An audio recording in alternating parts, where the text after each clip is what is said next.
خد اتصال من استاذ محمود. اتفضل يا استاذ محمود. الو، مساء الخير يا مدام. مساء النور يا فندم. طبعا تحيه عظيمه لحضرتك ولكل الكروب بتاع البرنامج. الحاجه الوحيده اللي خليني اتفرج على التلفزيون سريعا على سماعه البرنامج والحلقه الدسمه بتاعتنا النهارده. لا بص سريعا بس برضه بالراحه شويه عليا في الكلام عشان استوضح كلام. انا عندي حاجات كتيره وعايز اسيب الناس فرصه لناس كتير قوي. اول حاجه الاستاذ نصر امين تحيه كبيره ليه جدا. الراجل ده يا جماعه دلوقتي انا هتكلم يعني بتكلم مع حضرتك عامله حلقه مع كامل احترامي لسيادتك. الموضوع خاطئ.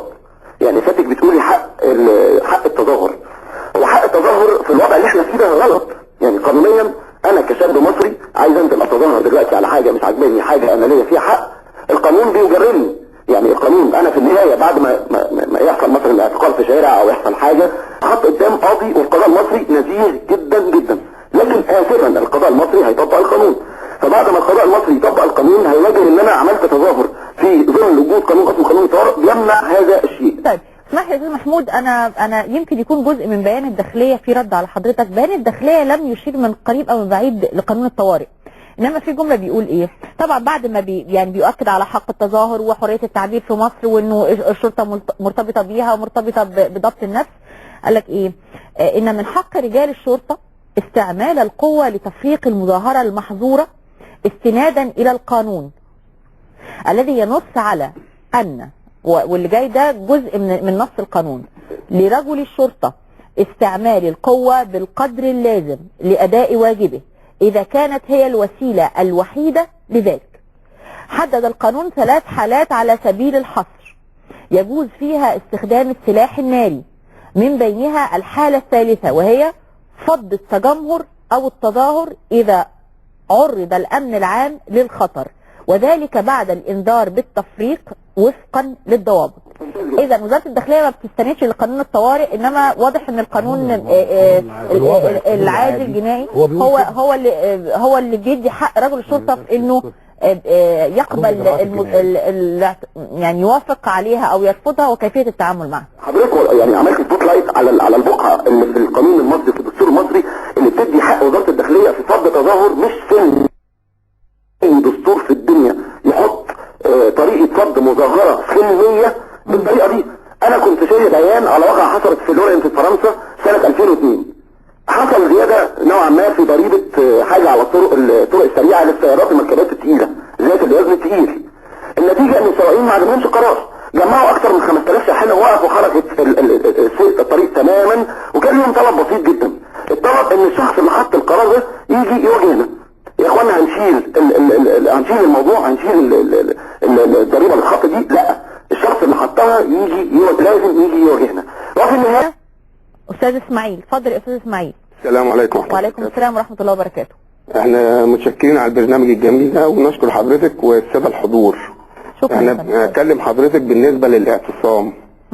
المدام اللي مع حضرتك لو اعتصمت سنة كمان ما حدش هيسأل عليها، لان هي معتصمة في هدوء وفرشينها. النهاردة كنت في التحرير بالليل وفرشين ونايمين في الشارع، حتى ما فيش امن عليهم، عسكري كل 20 متر ولا 30 متر، لان الناس دي ما بتطالبش بمطلب سياسي. الناس دي لو بتطالب بمطلب سياسي كان زمانهم متبوعين. يعني الناس دي حضرتك بتقول انه ما حدش هيوعيهم انتباه عشان هم ما لهمش صوت. يعني ما حدش هيسال فيهم يا مدام منى. دول ناس يعني ناس سالمين جايين يدوروا على لقمه عيش. انا مش سامع صوت حضرتك خالص.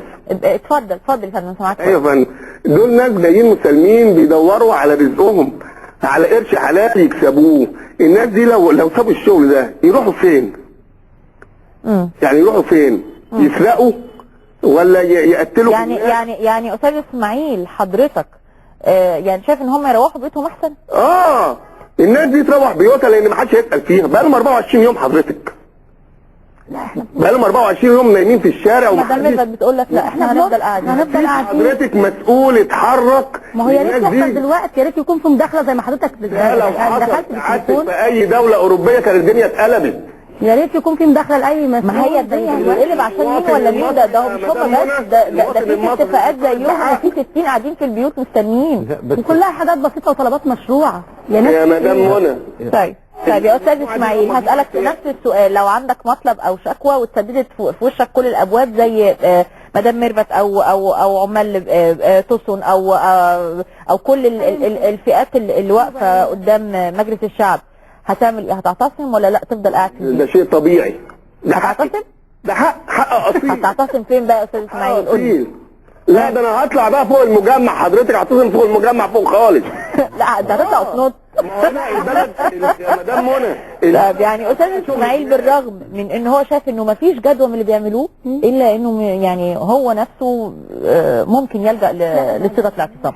معانا اتصال من اشهر المحتجين والمتظاهرين والمعتصمين، استاذ جورج اسحاق. اهلا بحضرتك. اهلا بيك يا ست منى. اهلا بيك يا فندم. ربنا يخليك. انا مش هقول الدباجه بتاعت الشكر وكده اللي انت بتزهقي منها دي، ما هاخدش في الموضوع على طول. اشكرك. اتفضل. اولا انا معجب جدا بالست ميرفت وسعيد بيها سعاده ما حصلتش. هذه هي نموذج للستات العظام الموجودين في مصر.